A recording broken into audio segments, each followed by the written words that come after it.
மாணவர்கள் அனைவரையும் மீண்டும் சந்திப்பதில் மகிழ்ச்சி அடைகின்றேன். நாங்கள் கடந்த வகுப்பில் எளிய பொருளாதாரத்தின் சமநிலை தொடர்பாக நான் ஒரு அறிமுகம் தந்து அதை வருமான வட்ட பாய்ச்சலுக்குள்ளாலை விளங்கப்படுத்தி போட்டு போனோம். அப்போ இன்றைக்கு நாங்கள் அந்த எளிய பொருளாதாரத்தினுடைய சமநிலையினுடைய தொடர்ச்சியை பார்ப்போம். சரி, அப்போ முதலாவது மாணவர்கள் நீங்கள் விளங்க வேணும், ஒரு பொருளாதார சமநிலையின் பண்புகள் 3. பொருளாதார சமநிலையின் பண்புகள் 3. ஆனால் நாங்கள் இந்த எளிய பொருளாதாரம், அது எளியதோ முடியதோ திறந்தது எந்த பொருளாதாரமாக இருந்தாலும் அதனுடைய சமநிலையை நாங்கள் 2 அணுகுமுறையில் விளங்கப்படுத்துவோம். ஒன்று முதலாவது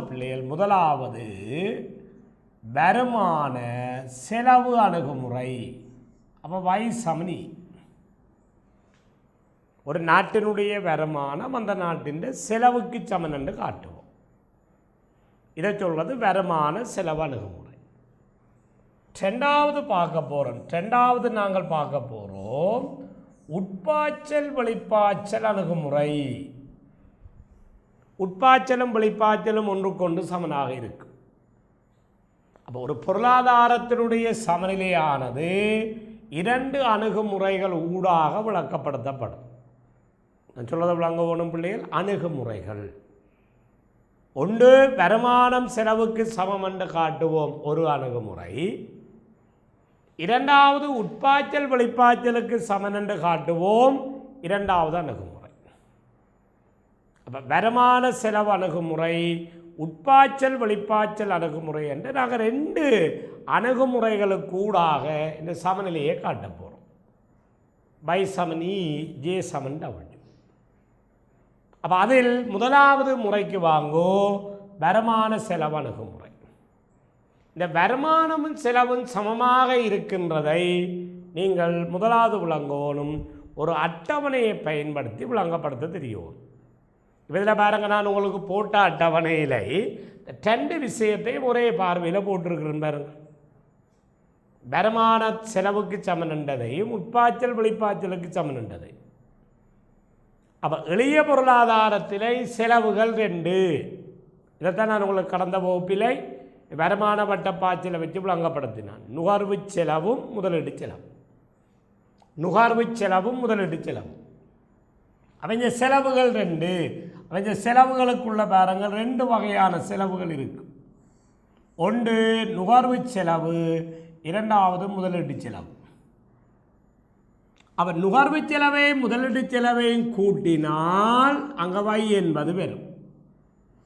அதனால தான் Y = C+I. பாருங்கள், வருமான செலவு அணுகுமுறையில் முதலாவது முறையை மாணவர்கள் கற்றுக்கொள்ளுங்கள். Y = C+I.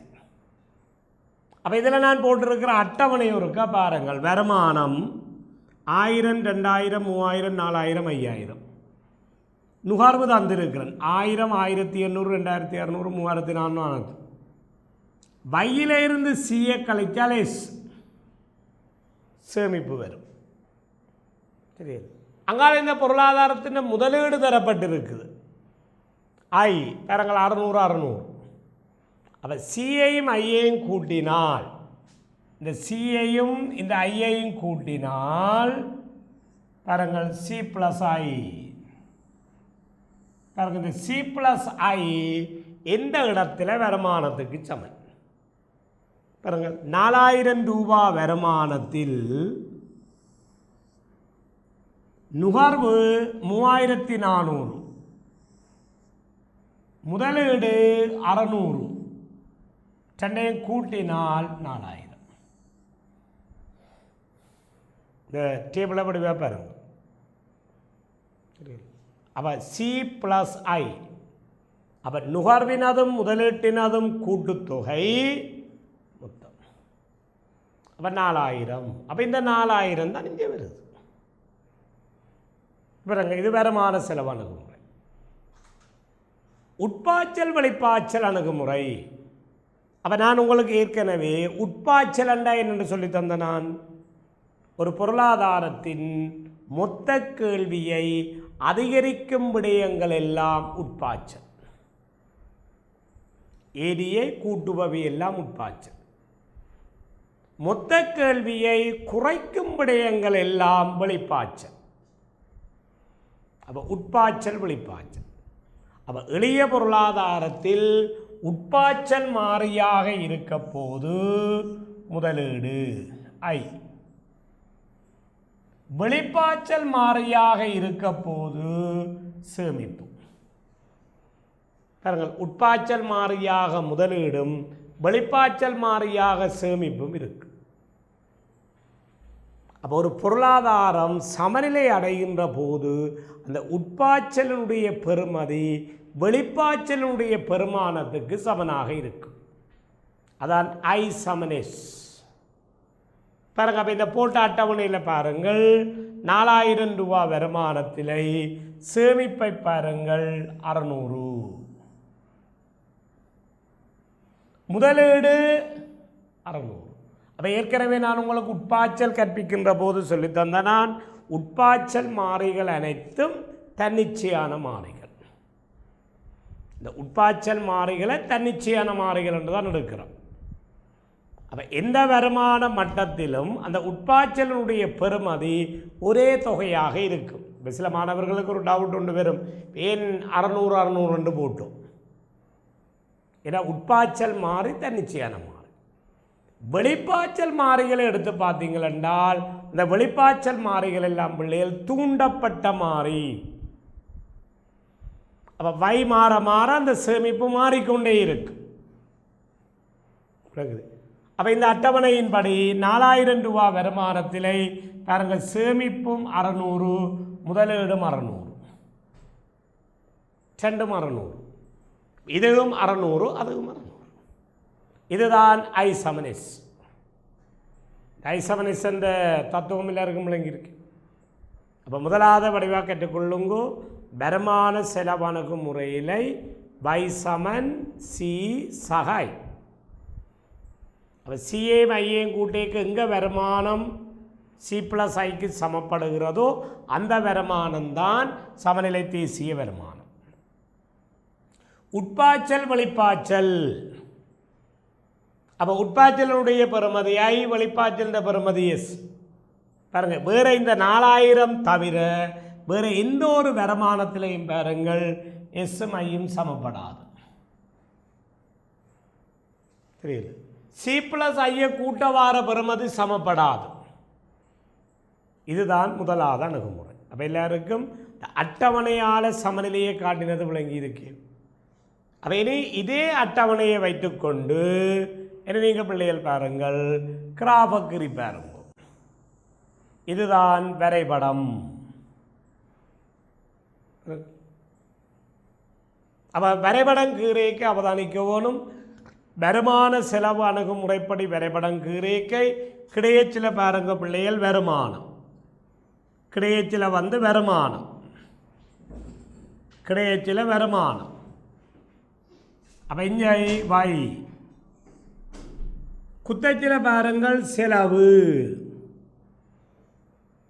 இந்த வருமானமும் செலவும் சமப்பட்டாதான் அதன் எழுதியிருக்கும் பாருங்க வை சமனி. அப்போ வருமானமும் செலவும் சமமாக இருக்கின்ற இந்த கோடு பாருங்க 45 பாகையில் வரையப்படும். இந்த கோடு 45 பாகை. அதாவது நீங்கள் இதில் எந்தளவு தூரம் வருமானம் எடுக்கிறீங்களோ அந்தளவு தூரம் செலவு இருக்கு. அப்போ இந்த கோடு வை சமன் இ என்றதை காட்டும். இப்போ வருமானமும் செலவும் சமமாக இருக்கின்ற இந்த 45 பாகை கோட்டுக்கு பேர் வைக்கிறோம் சமநிலை தேசிய வருமான கோடு. இந்த வை சமன் இ என்று சொல்லுகிற இந்த கோட்டுக்கு என்ன பேர்? சமநிலை தேசிய வருமான கோடு. பாருங்க, அப்போ இந்த சமநிலை தேசிய வருமான கோட்டினை நீங்கள் வரைந்த பாருங்க சி ப்ளஸ் ஐ, சியையும் ஐயையும் கூட்டி பாருங்க நாங்கள் வரைந்த இந்த கோடு. அப்போ இதுதான் சி சக ஐ. அப்போ இந்த இடத்துல பாருங்கள் இந்த கோடு இந்த இடத்துல சமப்படுது. அப்போ இதுக்கு நேர வார வருமானம்தான் சமநிலை தேசிய வருமானம். இதில் நீங்கள் பாருங்க, நாங்கள் போட்ட அந்த அட்டவணைக்கு நீங்கள் இதில் வரைபடம் கீறினால் இந்த Y = E என்ற கோட்டை நீங்கள் வரைந்த செலவு கோடு 4000 ரூபாவிலை ஒன்றை ஒன்று வெட்டும். இந்த 4000 ரூபாவிலை ஒன்றை ஒன்று வெட்டும். இது வருமான செலவு அணுகுமுறை. இரண்டாவது அணுகுமுறையும் செய்து பாருங்க, உட்பாய்ச்சல் வெளிப்பாய்ச்சல் அணுகுமுறை. உட்பாய்ச்சல் வெளிப்பாய்ச்சல் அணுகுமுறை. அப்போ இங்கே உட்பாய்ச்சலாக இருப்பது யார்? முதலீடு. அப்போ முதலீடு ஒரு தன்னிச்சையான மாறி என்றபடியால் முதலீட்டை காட்டுகிற கோடு கிடையச்சுக்கு சமாந்திரம். வெளிப்பாய்ச்சல் கோடு பாருங்க, சேமிப்பு. அப்போ இதே சேமிப்பு கோடு, இதே பாருங்க, ஐக்கோடும் எஸ்கோடும் ஒன்றை ஒன்றை வெட்டுகிற இந்த புள்ளியில் சமநிலை வரும். அப்போ இதில் வார வருமானம் தான் இப்போ உங்களுக்கு 4000 வரும். இதில் வார வருமானம் தான் 4000, இந்த வார வருமானம் தான் 4000. அப்போ இது எந்த முறையால் எடுத்தீங்கள்? வருமான செலவு அணுகுமுறை. அது உட்பாய்ச்சல் வெளிப்பாய்ச்சல் அணுகுமுறை. அப்போ ஒவ்வொரு அணுகுமுறையிலையும் பிள்ளைகள் வடிவாக கற்றுக்கொள்ளுங்கோ. வரைபடம், இப்போ எளிய பொருளாதார சமநிலையை வருமான செலவு அணுகுமுறை வரைபடத்தை பயன்படுத்தி விளக்கு என்று வினா உங்கள்கிட்ட கேட்டால் நீங்கள் இந்த வருமான செலவு அணுகுமுறை வரைபடம் கீற தெரியும். உட்பாய்ச்சல் வெளிப்பாய்ச்சல் முறையை பயன்படுத்தி விளக்கு. அப்போ உட்பாய்ச்சல் வெளிப்பாய்ச்சலுக்குரிய வரைபடம் கீற தெரியும். சரிங்களா? இப்போ ரெண்டாவது வரைபட முறை விளங்கி இருக்கும். இப்போ நாங்கள் மூன்றாவது முறை நாங்கள் பார்க்க போகிறோம் சமன்பாட்டு முறை. அப்போ இந்த சமன்பாட்டு முறை, இப்போ இதில் நான் பிள்ளைகள் நீங்கள் உங்களோட நோட் புக்கை ஒரு கையில் எடுத்துக்கொள்ளுங்க. இப்போ நான் உங்களுக்கு சில சமன்பாட்டை தந்து ஒரு கணக்கு மாதிரி ஒன்றை நான் செய்து காட்டுகிறேன். அதை என்னோட சேர்ந்தொருக்க நீங்களும் செய்தீங்களா ஒரு தெளிவு கொண்டு வரும். இதான் மூன்றாவது முறை, சமன்பாட்டு முறை. அப்போ மூன்றாவது சமன்பாட்டு முறை என்று சொல்லுகிறோம். சரியில்லை பிள்ளைகள்? ரைட். அப்போ இப்போ இந்த சமன்பாட்டு முறையில் நீங்கள் பாருங்கள், சமன்பாட்டு முறை தெரியல, சமன்பாட்டு முறை. ரைட். இப்போ நான் உங்களுக்கு ஒரு உதாரணத்தை பயன்படுத்தி இந்த சமன்பாட்டு முறையை விளங்கப்படுத்துகிறேன். தயவுசெய்திருக்க மாணவர்கள் அந்த நான் சொல்லுகிற தரவை நோட் பண்ணி கொண்டு செய்து பார்ப்போம். ரைட். இப்போ எளிய பொருளாதாரத்தின் நுகர்வு சமன்பாடு C = 200 சக 0.08 பை. இது உங்களை நுகர்வு சமன்பாடு தந்திருக்கணும். முதலீடு இந்த பொருளாதாரத்தின் I 100 மில்லியன் ரூபாய். சரி. இப்போ இந்த தரவை பயன்படுத்தி உங்களோட வினாவை கேட்கிறோம், சமநிலை தேசிய வருமானம் எவ்வளவு? அப்போ இதை நீங்கள் வரைபடம் கீறி கண்டுபிடிக்கிறதெல்லாம் டைம் வேஸ்ட். அப்போ எளிமையான முறை சமன்பாட்டு முறை பாருங்க. அப்போ எளிய பொருளாதார சமநிலையிலை பார்த்துருக்கிறோம். Y = C + I. Y = C + I. செலவுகள் 2 தானே. அப்போ பிரதியாக்கம் செய்யுங்க. அப்போ Y = C. அப்போ நுகர்வுக்காக தந்திருக்கிறோம் 200 சக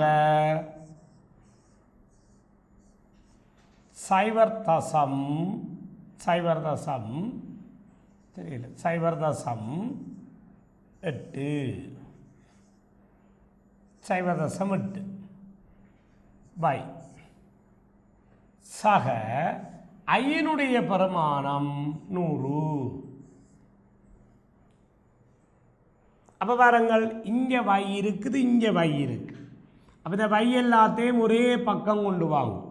அப்போ சக தசமட்டு வை சமனுக்கு இஞ்சால வந்தால் வை சய 0.08 சமன் 200 100 300. அப்போ வை ஒரு வையிலிருந்து தசம் 8 வை போனால் 0.2 வை சமன் 300.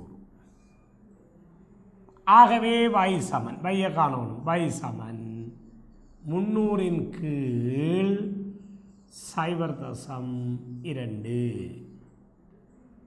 ஆகவே வை சமன் அப்போ 300 தசம் 2 பிரிச்சிங்கள் என்றால் 1500. இப்போ சமநிலை தேசிய வருமானம் 1500. இப்போ நான் உங்களுக்கு ஒன்று செய்து காட்டியிருக்கிறேன். விளங்குது பிள்ளைகள்? அப்போ ஆகவே இந்த தரவை ஒருக்கா நீங்களாக ஒருக்கா குறித்து செய்து பாருங்க. சி சமன் 200 சக 0.8 வை. இது நுகர்வு சமன்பாடு. முதலீடு I சமன் 100. I சமன் 100. சமநிலை தேசிய வருமானம் எவ்வளவு? அப்போ y சமன் C + I என்று போட்டு நீங்கள் இந்த தரவுக்கு விடை எடுப்பீங்க. அப்போ இதுதான் என்ன முறை? சமன்பாட்டு முறை. விளங்கியிருக்கு? சமன்பாட்டு முறை என்றது விளங்கியிருக்கு பாருங்க. அப்போ இது எந்த அணுகுமுறையால் எந்த அப்ரோச்சுக்குள்ளால் வந்து நீங்கள் வருமான செலவு அணுகுமுறை. இப்போ இதே விடயத்தை நீங்கள் உட்பாய்ச்சல் வெளிப்பாய்ச்சல் முறைக்குள்ளால வரலாம். உட்பாய்ச்சல் வெளிப்பாய்ச்சல். அப்போ எளிய பொருளாதாரத்தில் உட்பாய்ச்சலார் முதலீடு, வெளிப்பாய்ச்சலார் சேமிப்பு. முதலீடு உட்பாய்ச்சல், வெளிப்பாய்ச்சலார் சேமிப்பு. சரி. அப்போ இப்போ உங்கள்கிட்ட நுகர்வு சமன்பாடு பாருங்கள் தந்திருக்கிறோம். இப்போ உங்கள்கிட்ட நுகர்வு சமன்பாடு தந்திருக்கிறோம். அப்போ நீங்கள் அந்த நுகர்வு சமன்பாட்டை பயன்படுத்தி இப்போ நீங்கள் என்னத்தை காணலாம்? சேமிப்பை காணலாம். சரி. அப்போ இதில் இந்த சேமிப்பு சமன்பாட்டை எடுங்கோ. அப்போ S சமன் 200 சக 100 இது தெரியும். சக இங்கே MBC 0.8 என்றால் NBS 0.2.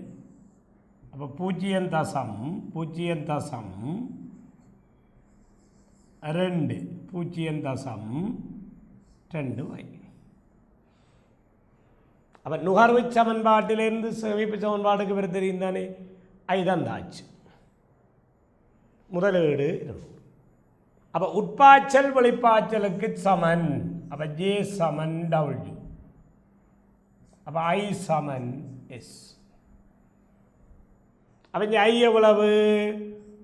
100. S 200 சக 0.2 வை. சரி. இப்போ நீங்கள் வையை காண வேணும். அப்போ இந்த 200 சமனுக்கு இஞ்சால வந்தால் 100, 200 சமனுக்கு அங்கால வந்தால் சக 200 சமன் 0.2 வை. அப்போ 100 200 300. அப்போ 300 சமன் 0.2 வை. ஆகவே y சமன் 300 கீழ் 0.2. ஆகவே y சமன் 1500. y சமன் 1500. பாருங்கள். அப்போ நீங்கள் வருமான செலவு அணுகுமுறையால் எடுக்கின்ற விடையும் உட்பாய்ச்சல் வெளிப்பாய்ச்சலாலை நீங்கள் எடுக்கின்ற விடையும் பாருங்கள் ஒரே ஆன்சராக இருக்கும். நீங்கள் வருமான செலவு முறையால் எடுத்த விடையும் உட்பாய்ச்சல் பாருங்கள் ஒரே தரவை வச்சு செய்தன்.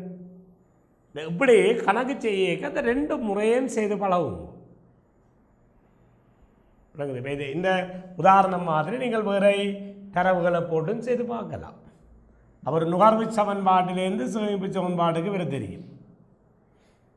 அப்போ வருமான செலவு அணுகுமுறையாலை நாங்கள் சமநிலை தேசிய வருமானத்தை கணக்க சொல்லி கேட்டால் நீங்கள் y = c + i y = c + i என்று போட்டு செய்வீங்க. உட்பாய்ச்சல் வெளிப்பாய்ச்சல் முறையாலை சமநிலை தேசிய வருமானத்தை உங்கள்கிட்ட கேட்டால் இங்கே i = s. உட்பாய்ச்சல் மாறி முதலீடு, வெளிப்பாய்ச்சல் மாறி சேமிப்பு. சரி, இதில் நான் சொன்ன விஷயம் தெளிவாக விளங்கி இருக்கும். அப்போ நீங்கள் சமநிலையை, அதாவது பேரின பொருளியல் சமநிலையை வருமான செலவு அணுகுமுறை கூடாக விளக்க தெரியும். உட்பாய்ச்சல் வெளிப்பாய்ச்சல் அணுகுமுறை கூடாக விளக்க தெரியும். அப்போ வருமான செலவு அணுகுமுறைக்குள்ளால வரைக்கை நீங்கள் முதலாவது விஷயம் அறிஞ்சு கொள்ளவனும் வருமான செலவு அணுகுமுறை. அப்போ y = c / i. பாருங்கள், அதை உங்களுக்கு அட்டவணையை பயன்படுத்தி விளங்கப்படுத்தி இருக்கிறோம், வரைபடத்தை பயன்படுத்தி விளங்கப்படுத்தி இருக்கிறோம், சமன்பாட்டுக்குள்ளாலை விளங்கப்படுத்தி இருக்கிறோம்.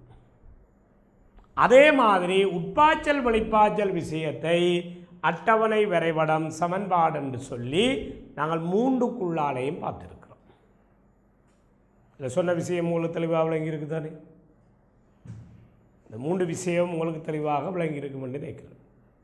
சரிங்களோ? ரைட். அப்போ இதை வைத்துக்கொண்டு பிள்ளைகள் நீங்கள் விளங்கணும், ஒரு எளிய பொருளாதாரத்தில் இவெல்லாருக்கும் சமநிலையை விளங்கப்படுத்த தெரியும். அப்போ இந்த எளிய பொருளாதாரத்தில் நாங்கள் அடுத்த ஒரு முக்கியமான விடயத்துக்கு வர போகிறோம், வருமான பெருக்கி அல்லது முதலீட்டு பெருக்கி. இதை கொஞ்சம் யதார்த்தமாக விளங்குங்க. அப்போ உண்மையில் அந்த பெருக்கி என்று நாங்கள் சொல்கிறது என்னென்றால், உட்பாய்ச்சல் மாறியாக இருக்கின்ற முதலீடு. எளிய பொருளாதாரத்தில் உட்பாய்ச்சல் முதலீடு தானே. அந்த முதலீட்டில் ஏற்படுகின்ற அதிகரிப்பின் எத்தனை மடங்கினால் சமநிலை தேசிய வருமானம் அதிகரிக்கும்? இந்த அதிகரிக்கிற முதலீட்டின் எத்தனை மடங்கினால் சமநிலை தேசிய வருமானம் அதிகரிக்கும்? அப்போ அதிகரிக்கும் முதலீட்டின் எத்தனை மடங்கினால் சமநிலை தேசிய வருமானம் அதிகரிக்கும் என்பதை வெளிப்படுத்துவதுதான் முதலீட்டு பெருக்கி. விளைவாளை கொள்ளுங்கள். அப்போ உட்பாய்ச்சல் மாறி முதலீடு பாருங்கள், உட்பாய்ச்சல் மாறியான முதலீட்டில் ஏற்படும் அதிகரிப்பினால் நாட்டின் வருமானம் அதிகரித்த முதலீட்டில் எத்தனை மடங்கினால் அதிகரிக்கும் என்பதை வெளிப்படுத்துவதுதான் முதலீட்டு பெருக்கி. அப்போ இங்கே உட்பாய்ச்சல் மாறி முதலீடு. அப்போ முதலீடானது அதிகரித்தால் சமநிலை தேசிய வருமானம் எவ்வளவால் அதிகரிக்கும்? இந்த ஐ அதிகரிக்கின்ற போது y எவ்வளவால் அதிகரிக்கும்? அப்போ அதிகரித்த முதலீட்டின் எத்தனை மடங்கினால், இது எத்தனை மடங்கு, இது எத்தனை மடங்கினால் இந்த y அதிகரிக்கும்? எக்ஸாம்பிளுக்கு பாருங்க, இந்த பொருளாதாரத்தின் முதலீடு 100 மில்லியன் அதிகரிக்குது, சமநிலை தேசிய வருமானம் 500 மில்லியன் அதிகரிக்குது. இது 100ஆல் அதிகரிக்க, அது 500ஆல் அதிகரிக்குது. அப்போ இந்த அதிகரிப்பின் எத்தனை மடங்கு? 5 மடங்கு. அந்த 5 மடங்குக்குத்தான் பேர் பெருக்கம், மல்டிப்ளையர். பெருக்கி என்று சொல்வது மடங்கு. அப்போ உட்பாய்ச்சல் மாறின்ற மடங்காக பார்க்கிறோம் முதலீட்டு பெருக்கி. அப்போ முதலீட்டு பெருக்கின்ற வரவிலக்கணம் கொடுக்கப்பட்டது விளங்கி இருக்கும். அப்போ இந்த முதலீட்டு பெருக்கியை நாங்கள் எப்படி கணிக்க போகிறோம்? பாருங்கள், முதலீட்டில் ஏற்பட்ட மாற்றத்தையும் வருமான மாற்றத்தையும் தொடர்படுத்தும். அப்போ என்னென்று நீங்கள் முதலீட்டு பெருக்கியை கணிக்க போகிறீங்கள் என்றால் KI சமன் டெல்டா வையின் கீழ் டெல்டா I. வருமானத்தில் ஏற்பட்ட மாற்றத்தை முதலீட்டு மாற்றத்தால் பிரிக்க போகிறீங்க. Delta Y over delta I. 500 100. இவர் என்னத்துக்கு சமனாக இருப்பார் என்றால் 1 MBS. பாருங்கள், அப்போ இவர் யாருக்கு சமன்? 1 MBS. அதாவது எல்எஸ் சேமிப்பு நாட்டத்தின் தலைகீழான பெறுமதி. அப்போ எல்எஸ் சேமிப்பு நாட்டத்தின் தலைகீழ் படத்தின பெருமானத்துக்கு சமன் MBS. 1 MBS பிரயோகம் வரும். அப்போ நேரடியாக காண்பது டெல்டா வையின் கீழ் டெல்டா I என்று சொல்லலாம், அல்லது 1 MBS. எல்எஸ் சேமிப்பு நாட்டத்தினுடைய தலைகீழ் படத்தின பெருமானம் தான் இந்த பெருக்கியாக இருக்கும். தெரியல. அப்போ இதில் உதாரணம் உண்டு பாருங்கள். நான் உங்களுக்கு ஒரு உதாரணம் உண்டு இதில் செய்து காட்டியிருக்கிறோம். எல்லோரும் இந்த அட்டவணை இருக்கா கவனமாக பாருங்கள். அட்டவணையை நீங்கள் இருக்கா உங்களோட நோட் புக்கில் எழுதி கொண்டாலும் நல்லது. பாருங்கள், இதில் உங்களுக்கு MBCன்ற பெருமானம் தந்திருக்கிறோம். இங்கே பாருங்கள், MBS எல்லாருக்கும் எடுக்க தெரியும். MBSன்ற பெருமானம் உங்களுக்கு எடுக்க தெரியும். பாருங்கள், இது 0.5. அப்போ MBCயையும் MBSஐயும் கூட்டினால் வாரவுடை உண்டு. எல்லை நுகர்வு நாட்டத்தினதும் எல்லை சேமிப்பு நாட்டத்தினதும் கூட்டுத்தொகை உண்டு. அப்போ MBCன்ற பெறுமதி 0.5ன்னா MBSும் 0.5. 0.6 0.4 0.7 0.3 0.8 0.2. அப்போ K என்னென்று காண்றது பெருக்கி? அப்போ K சமன் 1 MBS.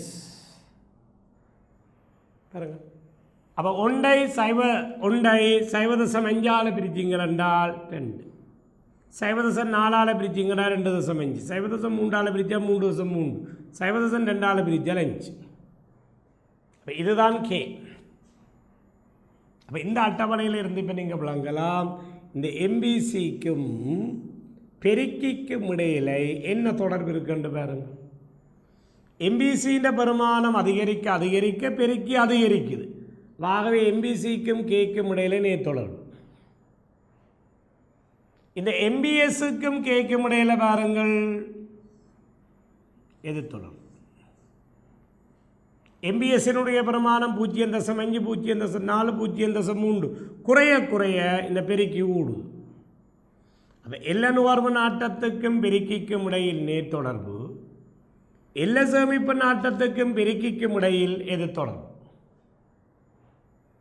அப்போ பெருக்கியினுடைய பெருமானம். அப்போ இதில் ஒரு எளிமையான பொருளாதாரத்தில் நீங்கள் முதலீட்டு பெருக்கி அல்லது வருமான பெருக்கியின் குணகத்தை நீங்கள் கணிக்க வேண்டுமென்றால் முதலாவது நீங்கள் விளங்கிக் கொள்ளணும், உங்களுக்கு எல்லை நுகர்வு நாட்ட பெறுமதி நாங்கள் தர வேணும்.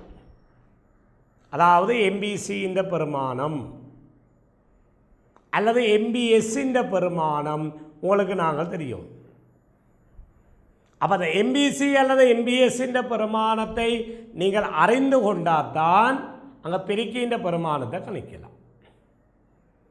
சரி, இப்போ நான் சொன்ன விஷயம் உங்களுக்கு தெளிவாக விளங்கி இருக்கும் என்று நினைக்கிறேன். சரி, இப்போ இதை வைத்துக்கொண்டு பாருங்கள், நான் என்ன ஒரு விடயம் ஒன்று இதில் உங்களுக்கு தெளிவுபடுத்தி விட போகிறேன். இதில் என்ன ஒரு விடயம் ஒன்றை நாங்கள் தெளிவுபடுத்த போகிறோம். சரி, இப்போ ஒரு எளிய பொருளாதாரத்தில் நுகர்வு சமன்பாடு, எளிய பொருளாதாரத்தின் நுகர்வு சமன்பாடு இல்லை, நான் தார விஷயத்தை இருக்க நீங்கள் நோட் பண்ணி கொண்டால் ஈஸியாக இருக்குது. சி சமன் 100 சக 0.0.8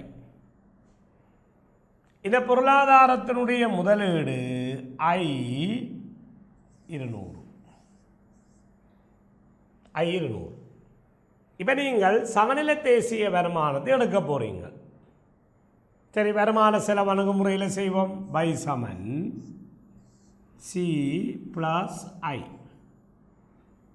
அப்போ பை சமன் சி 100 சக 0.8 0.8 பை சக ஐ 200. சரிதானே? அப்போ இந்த 0.8 வை இங்கால வந்து கழிப்படும். அப்போ ஒரு வையிலிருந்து கழித்தால் 0.2 வை 0.2 வை சமன் 100ம் 200ம் 300. பாருங்க, இந்த 100ன்றது நுகர்வு சமன்பாட்டில் வார இந்த 100.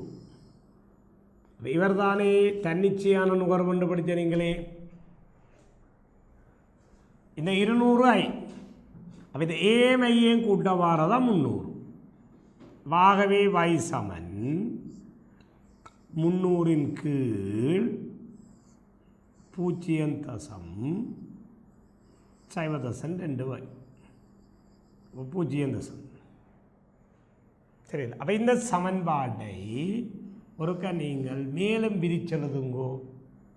பை சமன் பாருங்க, இந்த 300ஐ நான் சமன கங்கால நகர்த்துறதுக்காக 1ன் கீழ் 0.2 0.2 தெரியல தர 300. அவை 1ஐ 0.2 பாருங்க பிரிச்சால் வை சமன் 1ஐ 0.2 பிரிச்சால் 5 தர 300. இதில் இருக்கா மாணவர்கள் எல்லாரும் படிவாக அவதானிங்கோ. இந்த 0.2 MBS பாருங்கள். MBCயின் பெருமானம் 0.8 அப்போ நீங்கள் வையிலிருந்து இந்த 0.8 கழிச்சால் 0.2. அப்போ 1ஐ 0.2 அப்போ 1ஐ MBS பிரிக்க வாரது பெருக்கி பாருங்க, பெருக்கி 5 தர 300. இந்த 300 ஆர், இந்த 300 ஆறும் விலை ஏயும் ஐயையும் கூட்ட வாரது பாருங்க. அப்போ ஏயினுடைய வேல்யூ 100, ஐயினுடைய பெருமானம் 200. பாருங்க, தன்னிச்சையான நுகர்வு, தன்னிச்சையான முதலீடு. அப்போ ஆகவே இந்த 300க்கு நாங்கள் பேர் வைக்க போகிறோம். ஏன் ஐயையும் கூட்டவார பெறுமதிக்கு பேர் வைக்க போகிறோம். தன்னிச்சையான செலவீட்டு மாறி நோட் பண்ணிக்கொள்ள வேணும். ஏயின் பெருமானத்தையும் ஐயின் பெருமானத்தையும் கூட்டவார பெறுமதிக்கு என்னவே தன்னிச்சையான செலவீட்டு மாறி பாருங்கள். அப்போ தன்னிச்சையான செலவீட்டு மாறி அதில் மாணவர்கள் நான் சொல்கிற விஷயத்தை வடிவாக அறிஞ்சு கொள்ளும். சரிங்களா? அப்போ பாருங்கள் 5 தர 300. அப்போ இவரை பாருங்கள், நான் திருப்பி சமன்பாட்டை மேலே கொண்டு எழுதுறேன். அப்போ 5 தர பெருக்கி 5 தன்னிச்சையான செலவீட்டு மாறி 300. ஆகவே சமன் 1500. பாருங்கள், வை சமன் இவரார் பெருக்கி கே தர இந்த 300 யார் ஏ சக ஐ. விளங்கி இருக்குது நாளையில் இந்த முடிவு விளங்கி இருக்கா? அப்போ தன்னிச்சையான செலவீட்டு மாறியின் தரங்கள் எத்தனை மடங்கால் சமநிலை தேசிய வருமானம் இருக்கும்? இந்த தன்னிச்சையான செலவீட்டு மாறின்ற எத்தனை மடங்கு பாருங்கள். அது 300, இது 1500 என்றால் 5 மடங்கு சமநிலை தேசிய வருமானம் பெருசு. இதுதான் பெருக்கி. உண்மையில் அந்த பெருக்கியினுடைய சரியான தத்துவத்தை மாணவர்கள் விளங்குவோம். அதாவது தன்னிச்சையான செலவீட்டு மாறியின் எத்தனை மடங்கால், இந்த தன்னிச்சையான செலவீட்டு மாறியின் எத்தனை மடங்கு, அந்த மடங்காக சமநிலை தேசிய வருமானம் இருக்கும்.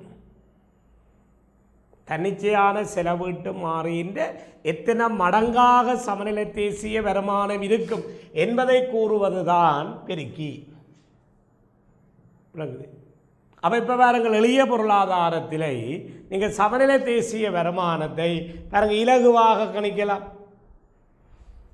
பெருக்கியின் பெறுமதியை என்ன செய்து விடுங்க, தன்னிச்சையான செலவிட்டு மாறியால் பெருக்கி விடும்.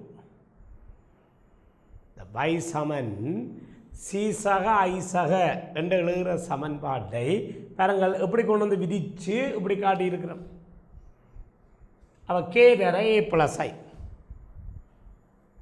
அவ k என்றது பெருக்கி, இந்த a சக i என்றதுக்கு என்ன பேர், தன்னிச்சையான செலவீட்டு மாறி.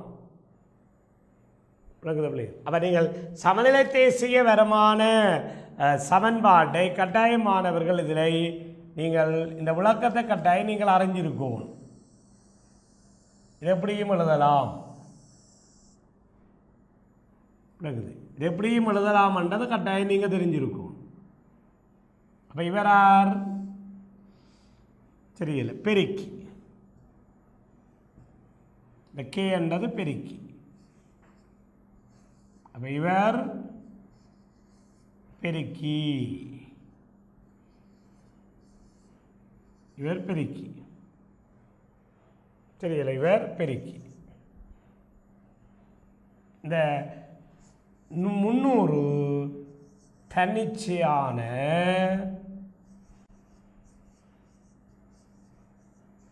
செலவு மாறி, தன்னிச்சையான செலவு மாறி.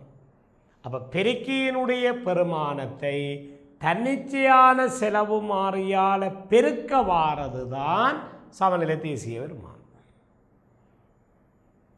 தன்னிச்சையான செலவு மாறியை பெருக்கியால். அப்போ இப்போ உங்களோட பெருக்கியினுடைய இந்த உள்ளார்ந்த விஷயம் என்று விளங்கி இருக்கு. அப்போ சும்மா நாங்கள் இப்போ எளிமையான பொருளாதாரத்தில் உட்பாய்ச்சல் மாறி முதலீடு தான். அப்போ அந்த முதலீட்டில் ஏற்படுகின்ற அதிகரிப்பின்றை எத்தனை மடங்கால சமநிலை தேசிய வருமானம் கூடும். அப்போ டெல்டா வையோவர் டெல்டா ஐ தான் பெருக்கி. அப்போ அந்த பெருக்கின்ற வருமானத்தை நாங்கள் கணிக்க வேணுமென்றால் எங்களுக்கு என்ன வேணும், எல்லை சேமிப்பு நாட்டம் தெரியும், எம்பிஎஸ்.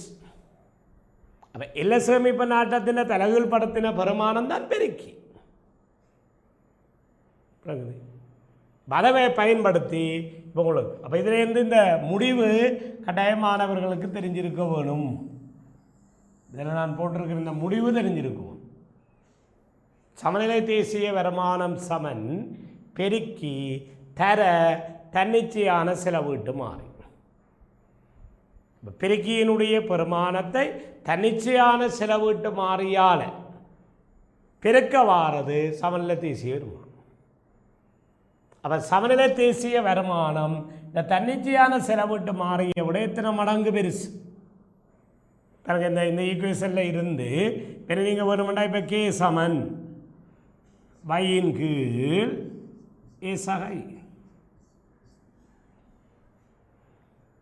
1500 அந்த 300ஆல் டிவைட் பண்ணிவிட்டால் கே எத்தனை 5 அப்படியும் எடுக்கிறேன். கணித ரீதியான விடயங்களை பிள்ளைகள் அணுகிறதுக்கு எத்தனையோ வழிகள் இருக்கின்றது. ஒரு ஏலவல் பிள்ளை எல்லாத்தையும் பயன்படுத்தி குழம்பக்கூடாது, சரிங்களோ? அப்போ நாங்கள் இப்போ எளிய பொருளாதாரம் சம்பந்தமாக நான் உங்களுக்கு சமநிலையை காட்டி அங்கே நாங்கள் அந்த பெருக்கின்ற பெருமானத்தை எப்படி கொண்டு வந்தோம் அதிலேயும் நான் ஒரு உதாரணம் போட்டு அதை உங்களுக்கு கணித ரீதியான முறையில் சில விஷயங்களை நான் நிறுவி காட்டி இருக்கிறேன். அப்போ இவ்வளவு தான் உங்களுடைய பாடத்திட்டத்தின்படி நீங்கள் எளிய பொருளாதார சமநிலையில் அறிந்திருக்க வேண்டிய விடயங்கள். அவ்வளவுடையவன் நான் தெளிவாக சொல்கிறேன். என்ன இதில் பிள்ளைகள் நாங்கள் நிறைய பயிற்சிகளை நாங்கள் இதில் செய்ய இயலாது. நான் அந்த அடிப்படை தியரிகளையும் வழிகாட்டல்களையும் தான் இதில் சொல்லுவேன். அப்போ நீங்கள் மேலதிகமான விடயங்களை தெரியலோ, அப்போ நீங்கள் உங்களோட வகுப்பறைகளில் உங்களோட ஆசிரியர்கள் தார விடயங்களை வைத்துக்கொண்டு நீங்கள் கட்டாயம் வடிவாக படித்து கொள்ளும். சரிய மாணவர்கள், ரைட். அப்போ இவ்வளவு நேரமும் நான் சொன்ன விஷயங்களை வடிவாக கேட்டிருப்பீங்களன்னு நம்புகிறேன். அப்போ அதனுடைய சரியான பிரயோசனத்தை நீங்களாம் எடுத்துக்கொள்ளுவோம். சரிங்களா? அப்போ நாங்கள் அடுத்த காணொளி ஊடாக நான் உங்களுக்கு மூடிய பொருளாதாரம் சம்பந்தமாக பார்க்க போகிறோம். ரைட். அப்போ இவ்வளோ நேரமும் நான் சொன்ன விடயத்தை செவிமடுத்த மாணவர்கள் அனைவருக்கும் என்னுடைய நன்றிகள். நாங்கள் அடுத்த காணொளியில் உங்களை சந்திப்போம். நன்றி, வணக்கம்.